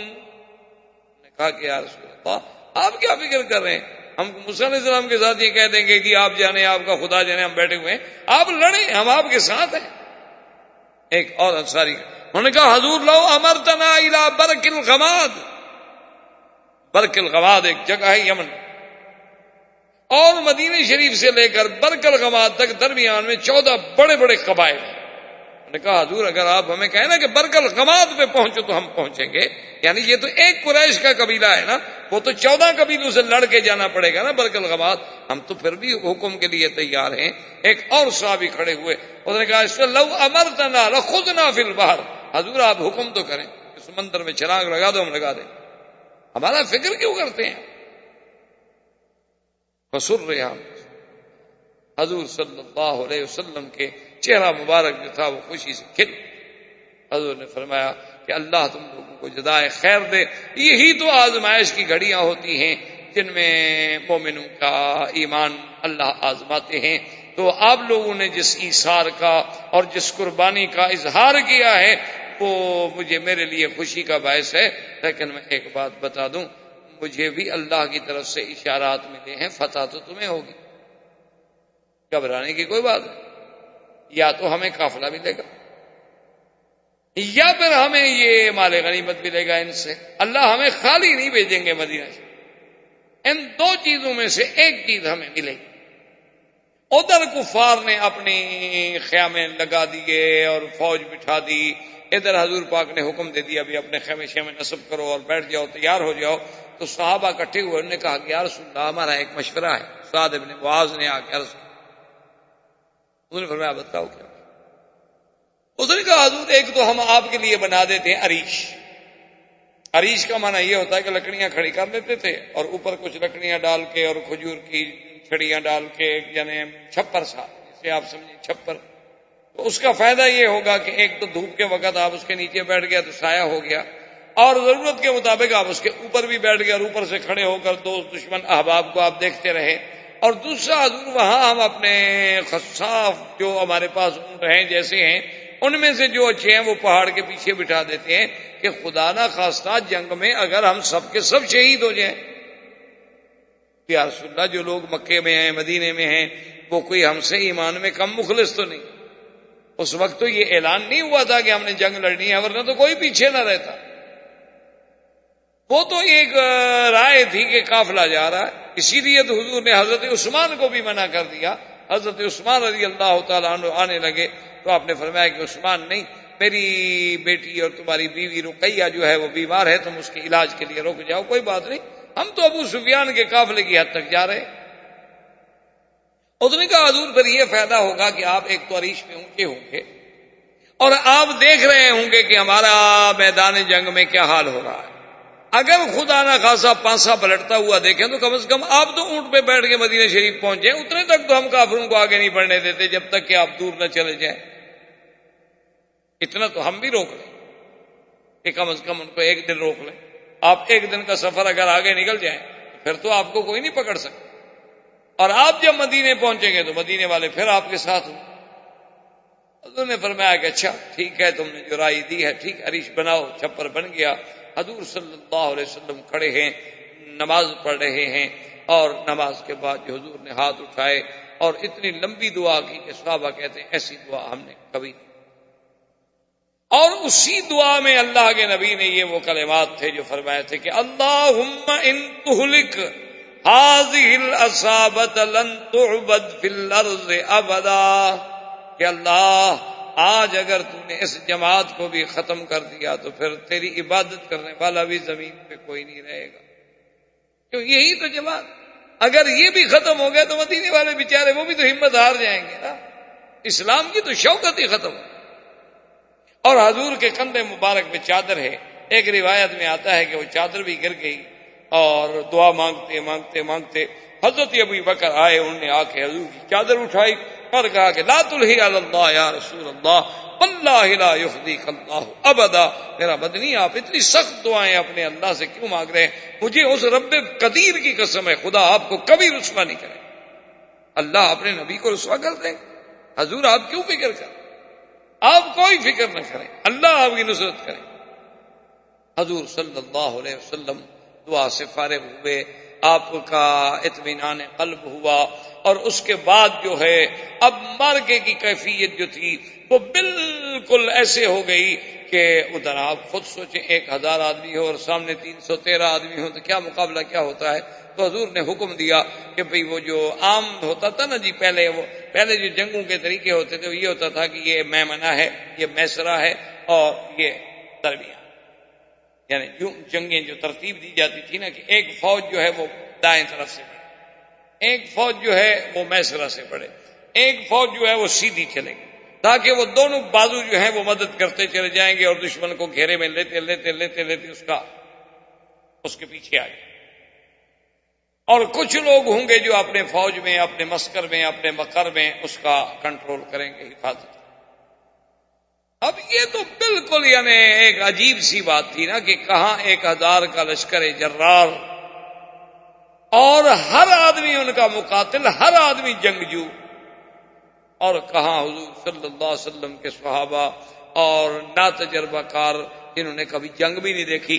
لیکن حضور نے حکم فرمایا کہ ایسا کرو کہ ایک ہی سب بنا لو لمبی, بس اب میمنہ میسرہ کا کوئی وقت نہیں, ایک سب بنا کے دشمن کے سامنے کھڑے ہو جاؤ, پھر اس کے بعد جو ہے ہم جنگ کی ابتدا کریں گے. اور اللہ تبارک و تعالیٰ آپ کو بھی مجھے بھی صحیح راستے پہ قائم رہنے کی توفیق دے, اور اصحاب بدر کا جذبہ, ایمان, محبت, استقامت نصیب فرمائے. والسلام. برادران اسلام, واجب الاحترام بزرگوں, دوستوں, عزیز نوجوانوں, سیرت رسول پاک صلی اللہ علیہ وسلم کے ضمن میں ہمارے یہ دروس کا سلسلہ کئی ہفتوں سے جاری ہے الحمدللہ۔ زمانہ قبل الاسلام، زمانہ ولادت محمد مصطفیٰ صلی اللہ علیہ وسلم، بشارات وقت ولادت، ولادت کے بعد کے ارہاسات و معجزات، اور حضور صلی اللہ علیہ وسلم کا شباب، زمان بعثت، معارضہ کفار قریش، تعذیب مسلمین، ہجرت الی الحبشہ، ہجرت الی المدینہ، اور ہمارے دروس کی بات پہنچی تھی غزوہ بدر۔ غزوہ بدر جو ہے یہ اسلام کا سب سے اول غزوہ ہے۔ غزوہ بدر جو ہے یہ ایک ایسی باعظمت اور شان والا غزوہ ہے کہ اس کے بعد اس کے مقابلے پہ کوئی غزوہ نہیں آ سکتا۔ اور اسی غزوہ بدر کو، یوم بدر کو، اللہ نے قرآن میں یوم الفرقان کے نام سے ذکر فرمایا۔ اور غزوہ بدر جو ہے بے اعتبار زمانے کے بھی سب سے افضل زمان میں کہ رمضان المبارک میں واقع ہوا، اور بے اعتبار سبقت کے بھی کہ مسلمانوں کی مظلومیت کے بعد، مقہوریت کے بعد یہ پہلا موقع ہے کہ اسلام نے اپنے ماننے والوں کو اجازت دی کہ وہ میدان میں نکل کے کفار کا مقابلہ کریں۔ اور اس غزوے کی عظمت یہ بھی ہے کہ سرکار دو جہاں خود تشریف ساتھ لا چکے ہیں، اور یہی وہ غزوہ بدر ہے کہ جس میں اللہ کے فرشتوں نے بھی قتال کیا۔ اس سے پہلے یا اس کے بعد پھر کسی غزوے میں فرشتوں نے قتال نہیں کیا۔ فرشتے اترے تو ہیں لیکن انہوں نے جنگ نہیں لڑی۔ اور اس غزوے کے بارے میں اگر آپ قرآن پاک کی ان آیات پر جس میں اللہ نے غزوہ بدر کا تذکرہ فرمایا ہے غور کریں، تدبر کریں، تو معلوم ایسے ہوتا ہے کہ جیسے قدرت خود تخطیط کر رہی ہے کہ اللہ تبارک و تعالی نے قرآن پاک میں فرمایا کہ اگر تم مسلمان اور کفار قریش آپس میں ایک دوسرے کے ساتھ جنگ کا پروگرام بناتے، ایک وقت معین کرتے، ایک مقام معین کرتے، لاختلفتم فی المیعاد، ہو سکتا ہے کہ تم اس کو پورا نہ کر سکتے، ولیکن لیقضی اللہ امرا کان مفعولا، لیکن جو اللہ فیصلہ کر چکا ہے وہ تو ہو کے رہے گا۔ ایسی تخطیط کے مسلمانوں کا مدینے سے نکلنا، ابو سفیان کا قافلے کو بچا کے لے جانا، سرزمین مکہ میں مکے والوں کو اطلاع ہو جانی، اور ابو جہل جو ہے اپنے پورے لاؤ لشکر کے ساتھ 1000 مقاتلین کو لے کے چل رہا ہے، اور 1000 اونٹ ہے، 200 گھوڑے ساتھ ہیں، اور کائنات گانے والیاں اور ان کے شامیانے اور سارے انتظام کے ساتھ جا رہا ہے، اور سب سے پھر اس کو ڈھارس بندانے کے لیے شیطان جو ہے وہ بھی ایک سردار کی شکل میں ساتھ، یعنی ایک عجیب منظر ہے۔ اور دیکھیں ایسا ایسا قدرت قریب لا رہی ہے کہ إذ أنتم بالعدوة الدنيا وهم بالعدوة القصوى والركب أسفل منكم ولو تواعدتم لاختلفتم في الميعاد۔ اللہ نے فرمایا جب تم عدوہ دنیا میں تھے اور کافر عدوہ قصویٰ میں تھے، یہ جگہ کا نام، آپ جب بدر سے نکلیں گے نا تو پہلے پھر وہ عدوہ آئے، عدوہ دنیا۔ اسی طرح پھر بدر صغریٰ ہے، بیر استراحہ ہے، یہ حضور صلی اللہ علیہ وسلم کے منازل ہیں مدینہ شریف تک۔ اور اللہ فرما رہے ہیں دیکھو خود نقشہ کہ تم عدوہ دنیا کی طرف تھے اور کافر قصویٰ کی طرف تھے، کیونکہ مدینہ شمال میں واقع ہے، مسلمان جو تھے وہ شمال سے تھے اور یہ جنوب سے جا رہے۔ وَالرَّكْبُ أَسْفَلَ مِنْكُمْ، اور قافلہ نیچے سے جا رہا۔ وَلَوْ تَوَاعَدتُّمْ لَاخْتَلَفْتُمْ فِي الْمِيعَادِ وَلَكِنْ لِيَقْضِيَ اللَّهُ أَمْرًا ليقضي الله أمرا كان مفعولا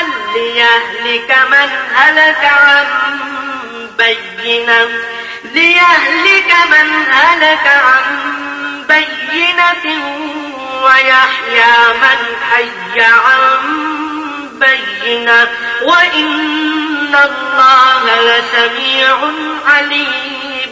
اللہ فرماتے ہیں یہ تو سارا ہم کر رہے ہیں، اگر تم کرتے تو تم وعدے پہ شاید نہ پہنچتے، لیکن ہم چاہتے تھے کہ فیصلہ ہو جائے، حق اور باطل نکھر جائے، صدق اور کذب جو ہے الگ ہو جائے، ظلمت و نور کا امتیاز ہو جائے، یوم الفرقان بن جائے. اس کے بعد حضور صلی اللہ علیہ وسلم پھر آگے بڑھے. صحابہ نے کہا کہ آگے بڑھے چونکہ یہاں تو پانی کا مسئلہ ہو. پھر یہ بدر میں آئے، مقام بدر پہ پہنچے، مائے بدر پہ پہنچے، اور اس طرف کافروں نے ڈیرا ڈال لیا اور ادھر مسلمانوں نے اب آمنے سامنے صفیں بن گئی. حضور صلی اللہ علیہ وسلم نے حکم دیا کہ مسلمان جو ہیں وہ صرف ایک ہی صف بنا لیں، بس اب میمنہ میسرہ کی گنجائش ہی نہیں. کتنے آدمی ہیں؟ 313 تو آدمی، اور سامنے 1000 کا لشکر ہے. اب میمنہ میسرہ تو وہاں ہوتا ہے نا کہ جب کسی کے آپ نے فوج پہ اور کسی مقام پہ حملہ کرنا ہے. اب تو ایک آمنے سامنے کی بات ہے، تو ایک ہی صف بنا دی گئی. اور کافروں میں ایک رواج تھا، اور اس زمانے میں یہ عادات تھی کہ جب جنگیں ہوتی تھی، چونکہ جنگ تلوار کی تھی، نیزے کی تھی، اور تیروں سے بارشیں ہوتی تھیں، اور تو کوئی یہ تو نئی جدید ٹیکنیک تو نہیں تھی کہ آپ اپنے ملکوں میں بیٹھ کے ہزاروں میل دور سے، سینکڑوں میل دور سے میزائل پھینک دیں. یہ تو سسٹم نہیں تھا. اب تو جنگ نہیں ہے حقیقتاً اگر دیکھا جائے، اب تو یہ ایک جدید ٹیکنالوجی کی اور دماغ کی جنگ. اب تو عقل لڑائے جاتے ہیں نا. اب کوئی بہادری، کوئی شجاعت، وہ تو مسئلہ ہی نہیں. آپ ایک پورے یعنی نعوذ باللہ ایک پورے ملک پہ ایک ایٹم مار دیں، ایک بم پھینک دیں، بس ختم ہو گیا. بہادر کیا اور کمزور کیا. جنگیں تو پہلے ہی ہوتی تھیں جب آمنے سامنے ایک دوسرے کا مقابلہ ہو. اور اس وقت رواج یہ تھا کہ جب صفیں دونوں طرف سے کھڑی ہو جاتی تو لوگ مبارزت کرتے تھے. اس پر بھی میں کہتے ہیں مبارز، کہ حل یبارزنی، کوئی ہے جو میرے مقابلے پہ نکلے.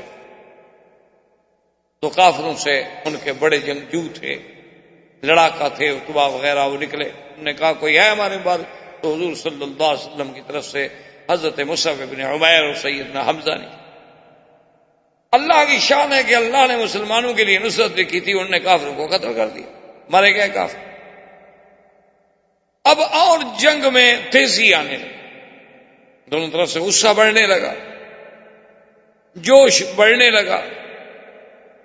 تو حضرت عبد الرحمن بن عوف فرماتے ہیں کہ میں نے جب صف پہ نظر ڈالی تو خدا کی قدرت ہے کہ میرے اس جانب بھی ایک نوجوان ہے جس کی عمر 17 سال، اور میرے بائیں جانب بھی ایک نوجوان ہے جس کی عمر زیادہ سے زیادہ 20 سال ہوگی، اور دونوں بھائی تھے، معاذ اور معوذ. بعض علماء نے کہا ایک کا نام معاذ تھا اور ایک کا نام اوف تھا. یہ افرا کے بیٹے تھے، معاذ معوذ ابن افرا. تو عبد الرحمن ابن عوف فرماتے ہیں کہ میں نے اپنے دل میں یہ تمنا کی، یہ خواہش کی کہ کاش میرے دائیں بائیں کوئی بہادر ہوتے، کوئی تجربے کار ہوتے جنگ کے، تو چلو دوران جنگ میں مجھے بھی کوئی تھوڑا سا تو ریلیف ملتا. اب یہ دونوں بچے ہیں، میں ان کو سنبھالوں گا کہ جنگ کروں گا. وہ کہتے ہیں کہ میں ابھی اسی فکر میں تھا، اسی سوچ میں تھا کہ اس میں سے ایک لڑکے نے مجھے کہا کہ یا عمّی، میرے چاچا، این ابی جہل، ابی جہل کہاں ہے؟ احباب کرام، اس کے بعد اب آپ اس مبارک سلسلے کی CD نمبر 17 سماعت فرمائیں.